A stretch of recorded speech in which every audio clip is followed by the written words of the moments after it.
إن الحمد لله نحمده ونستعينه ونستهديه ونستغفره ونعوذ بالله من شرور أنفسنا ومن سيئات أعمالنا. من يهده الله فهو المهتد ومن يضلل فلن تجد له وليا مرشدا. وأشهد أن لا إله إلا الله وحده لا شريك له، وأشهد أن محمدًا عبده ورسوله. يا أيها الذين آمنوا اتقوا الله حق تقاته ولا تموتن إلا وأنتم مسلمون. يا أيها الذين آمنوا اتقوا الله وقولوا قولا سديدا يصلح لكم أعمالكم ويغفر لكم ذنوبكم، ومن يطع الله ورسوله فقد فاز فوزا عظيما. أما بعد، فإن خير الكلام كلام الله، وخير الهدي هدي محمد صلى الله عليه وسلم، وشر الأمور محدثاتها، وكل محدثة بدعة، وكل بدعة ضلالة، وكل ضلالة في النار. جاء في الحديث الصحيح عن النبي صلى الله عليه وسلم أنه قال: إن أول أمركم نبوة ورحمة، ثم تكون خلافة ورحمة، ثم تكون ملكا ورحمة،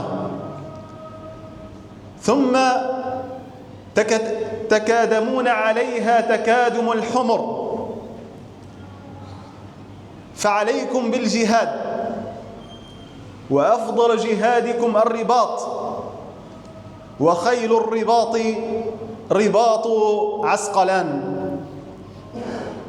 أيها الأحبة في الله، إنه لمن المعلوم بأن خير زمن وخير حقبة مرت على تاريخ المسلمين هي زمن النبي صلى الله عليه وسلم، فهي زمن النبوة والرحمة.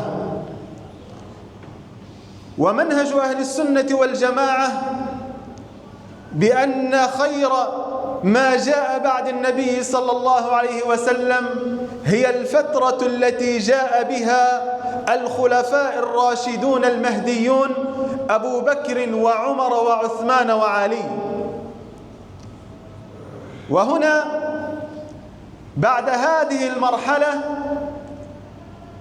ترى كثيرا من الناس يسقط من تاريخ المسلمين مرحلة جوهرية، مرحلة مميزة، ألا وهي الملك والرحمة.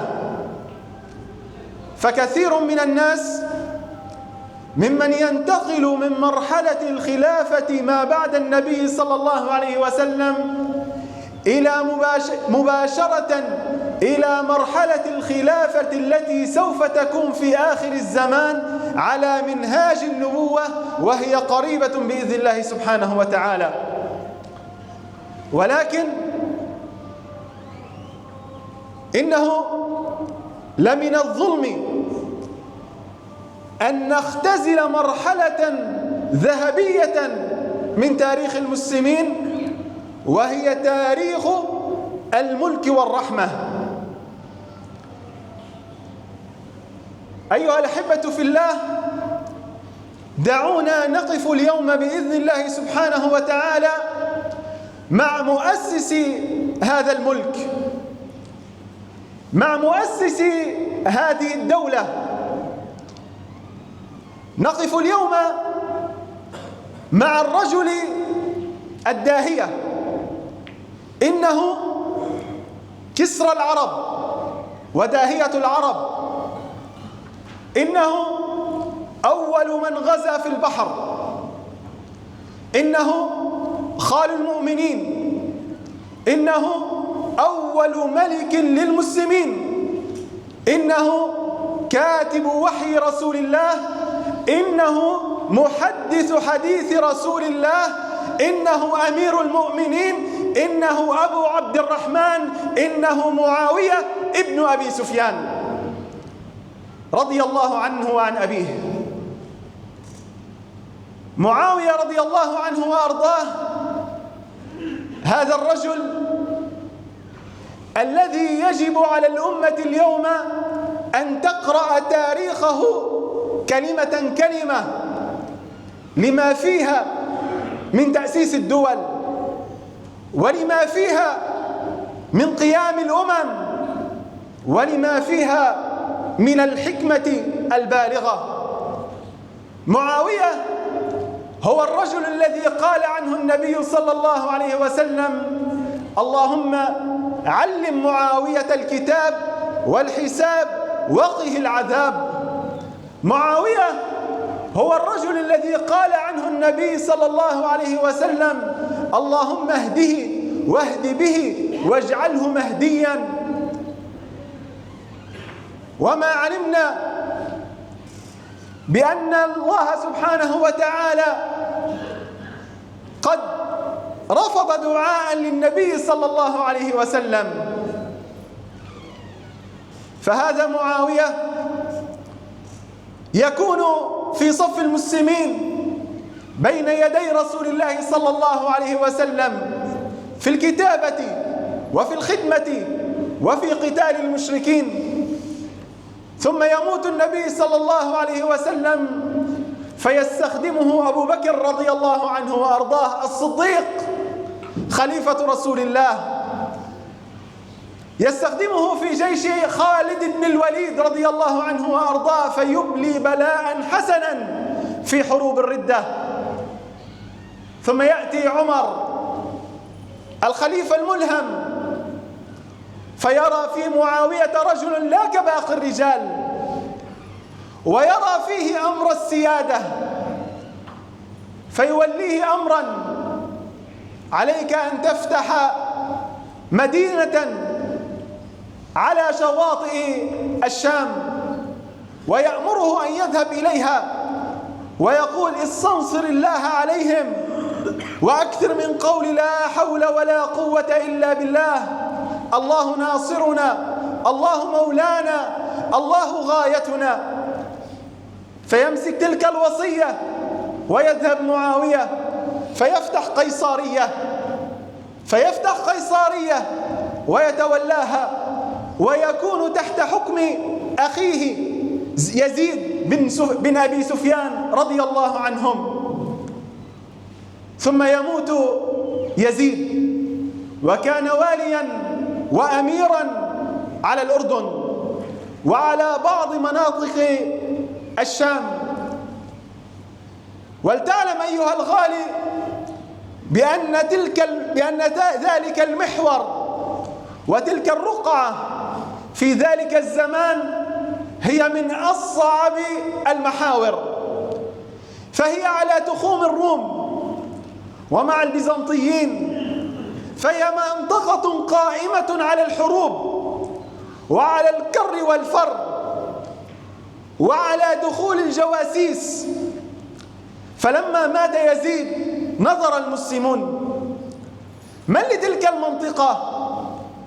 من سوف يولي أمير المؤمنين عمر بن الخطاب على تلك الولاية لما فيها من الصعوبات ومن المحن؟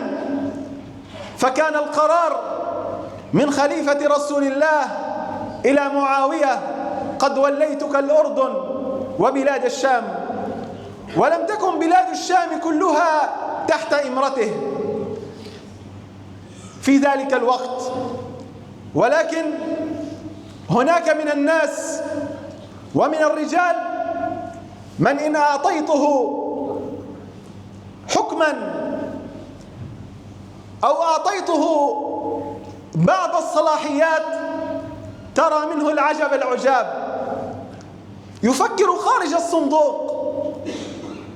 أمير المؤمنين في الصحراء وعينه معاوية على شاطئ البحر الأبيض المتوسط، ولكن لم يكن يسمى في ذلك الحين إلا بحر الروم، لأن الروم هي من تسيطر على ذلك البحر من أوله إلى آخره، فالعرب لا تعرف ما معنى البحر.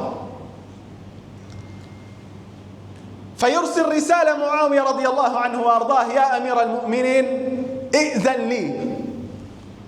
بماذا أذن لك؟ يطلب طلبا والله أيها الأحبة لو أرادنا أن يتكلم به اليوم رجل قالوا عنه مجنون. ائذن لي يا أمير المؤمنين بأن أبني أول أسطول للمسلمين يبحر في البحر ليقاتل في سبيل الله. تقاربوا أيها الأحبة.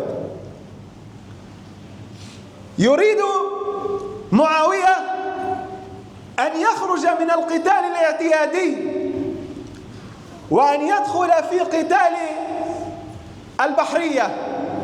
وهنا أيها الغوالي إن لمعاوية دين في كل الفرق البحرية التي أتت من بعد معاوية، فأول من خاض البحر هو معاوية.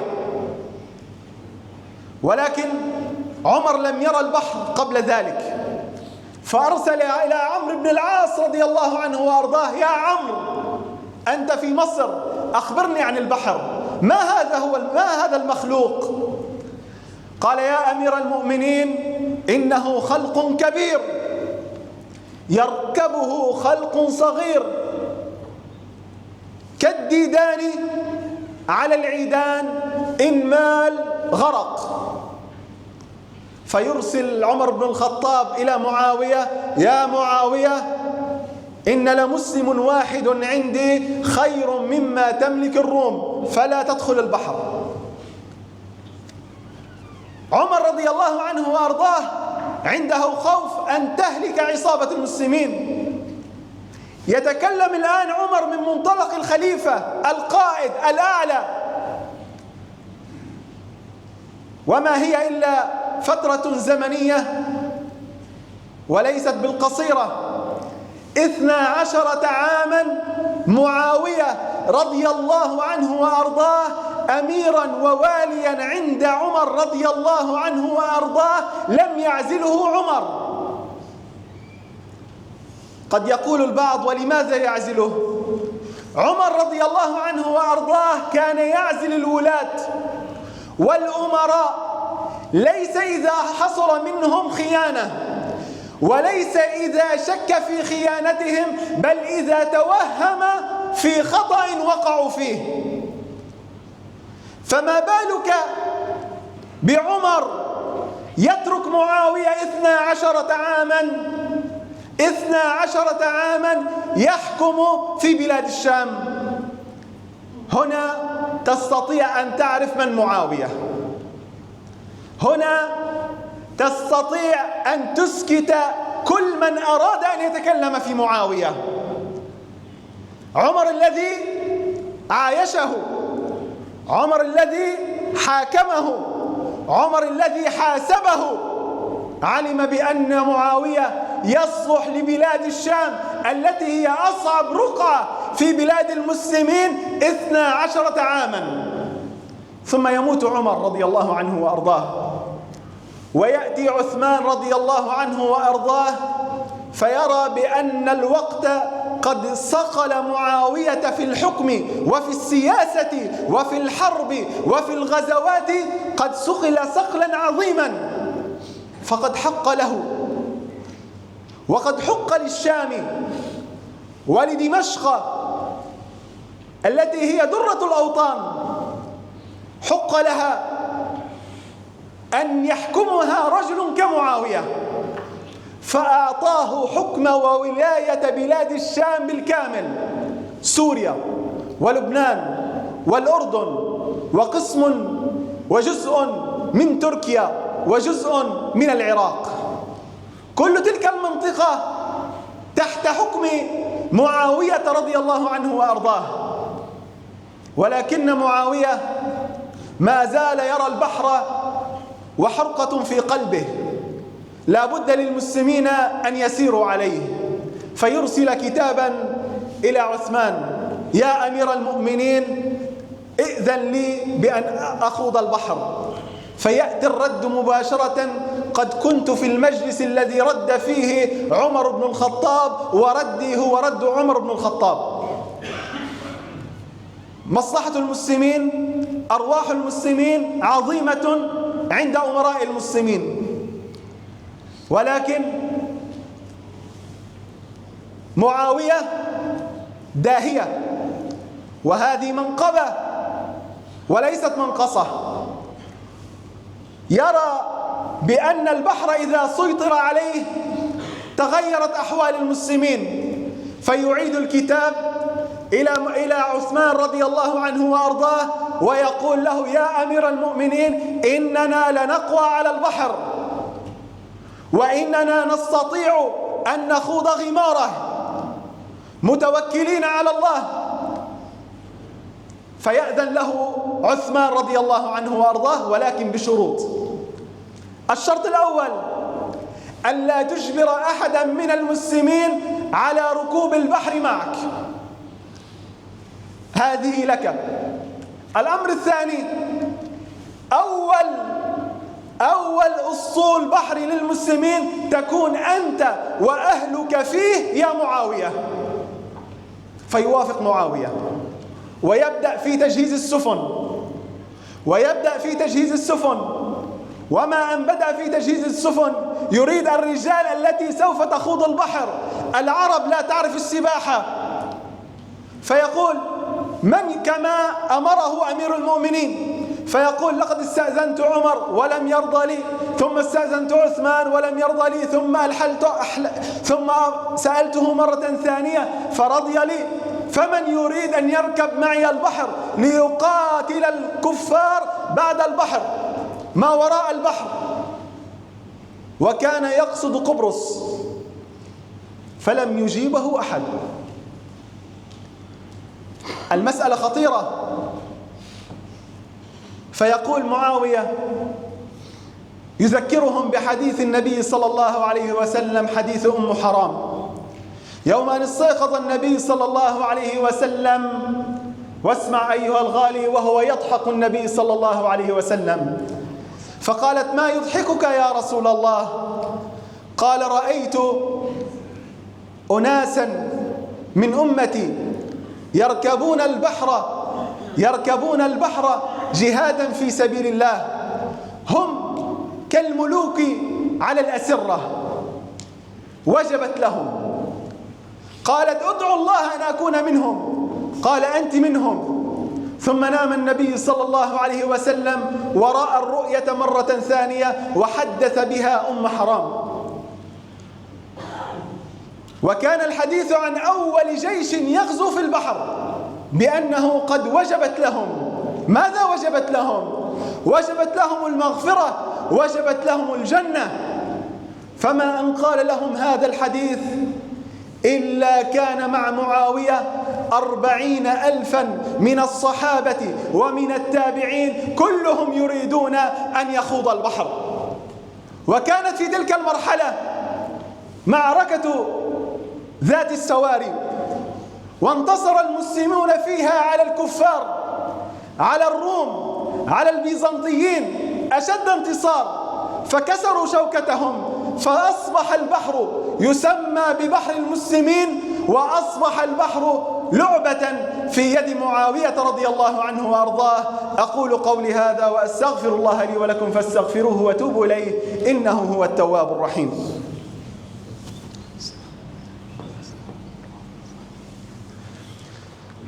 الحمد لله والصلاة والسلام على رسول الله وعلى آله وصحبه ومن والاه.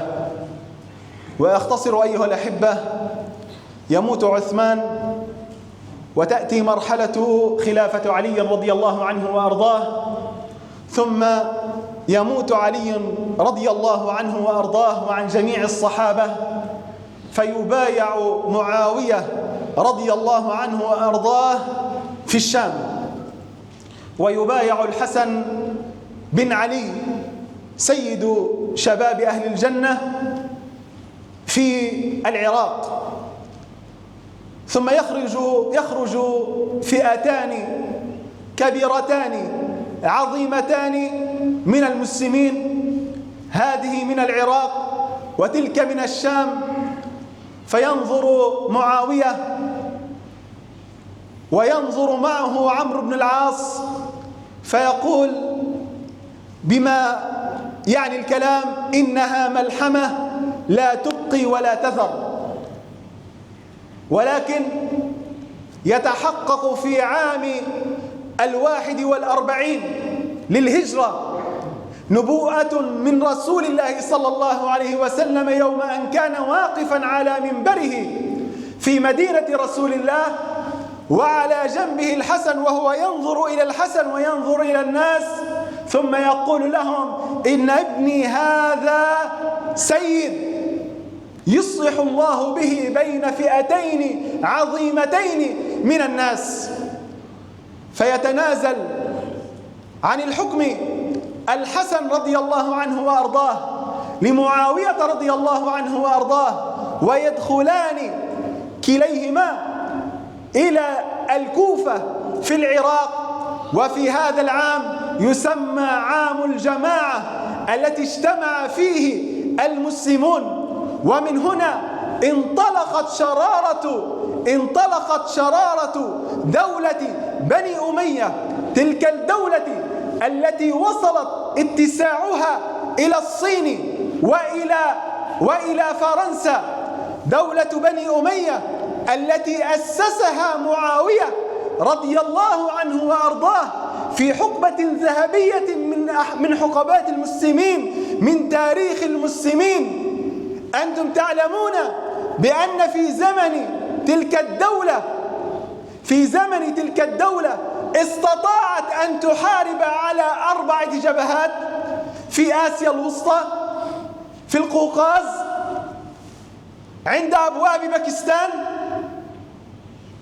وفي الأندلس. في ذات الوقت أمريكا الصليبية الكافرة في هذا الزمان، في تطوراتهم، في أساطيلهم، في تآمر العرب معهم، عندما دخلوا في حربين معا في العراق وأفغانستان، خرجت مهشمة، خرجت تجر ذيولها، ما استطاعت أن تستمر في تلك الحرب. فكيف لدولة أسست جديدة أن تستطيع أن تقاتل على 4 جبهات؟ تلك الدولة التي ما عرف الإسلام بعدها أميرا للمؤمنين واحد، تلك الدولة التي استطاعت أن تنفي الحدود في بقاع المسلمين، وما استطاع ذلك معاوية رضي الله عنه وأرضاه إلا بحلمه وبحكمته. فقد كان أميرا للمؤمنين ويقول: ما حملت صوتي بما يسر لي لساني، وما تكلمت بلساني ما حملني به مالي. والله لو كان بيني وبين الناس شعرة ما انقطعت، إنهم شدوها أرخيتها لهم، وإنهم أرخوها شددتها. فلم يكن متراخيا، ولكن كان صاحب حكمة، جعل البلاد التي يفتحها هي التي تفتح البلاد التي من بعدها رضي الله عنه وأرضاه.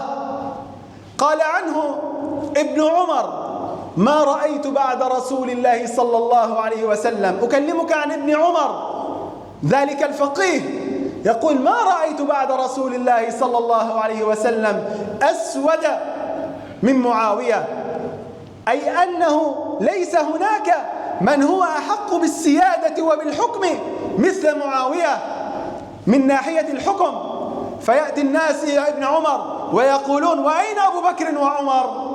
فيقول: أبو بكر وعمر وعثمان وعلي خير من معاوية، ولكنه أسود منهم في مسألة الحكم وفي مسألة السيادة.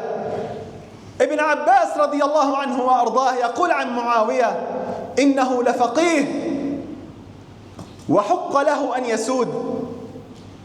نعم أيها الغوالي، يأتي رجل إلى النبي صلى الله عليه وسلم، وأكلمك عن حكمة معاوية، إلى النبي صلى الله عليه وسلم وكان من اليمن، فيقول النبي لمعاوية: خذ هذا الرجل واذهب به إلى تلك الأرض.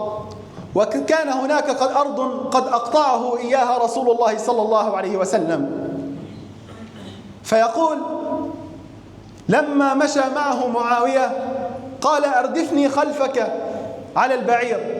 قال: ليس مثلك من يردف خلف أو يجلس خلف الملوك.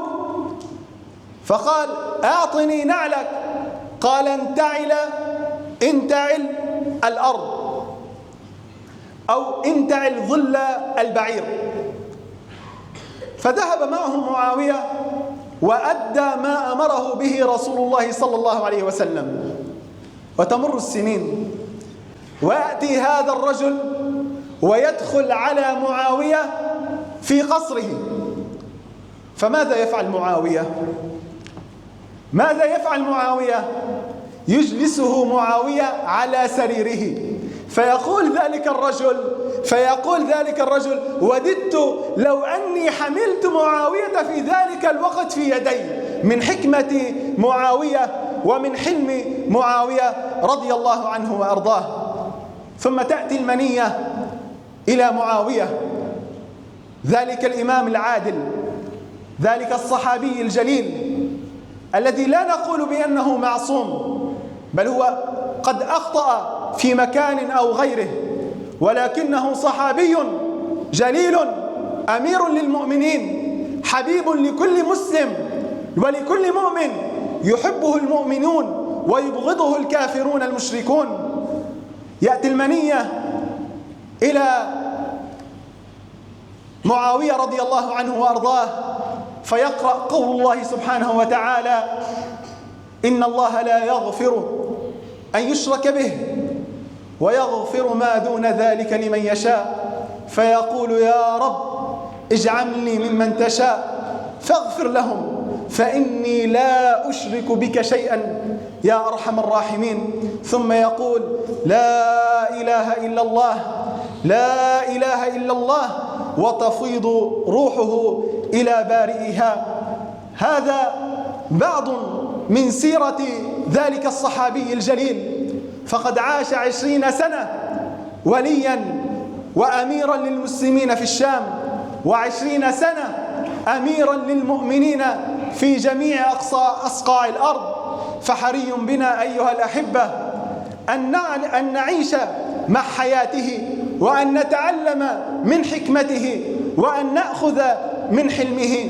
هذا وما كان من توفيق فمن الله وحده، وما كان من خطأ أو سهو فمني ومن الشيطان، والله ورسوله منه براء. وأعوذ بالله أن أذكركم به وأنساه، وأعوذ بالله أن أكون جسرا تعبرون به إلى الجنة ثم يرمى به إلى النار. اللهم هيئ لهذه الأمة أمرا رشيدا يعز فيه أهل طاعتك ويذل فيه أهل معصيتك، ويؤمر فيه بالمعروف وينهى فيه عن المنكر على بصيرة وحكمة ومنهج وسنة يا أرحم الراحمين.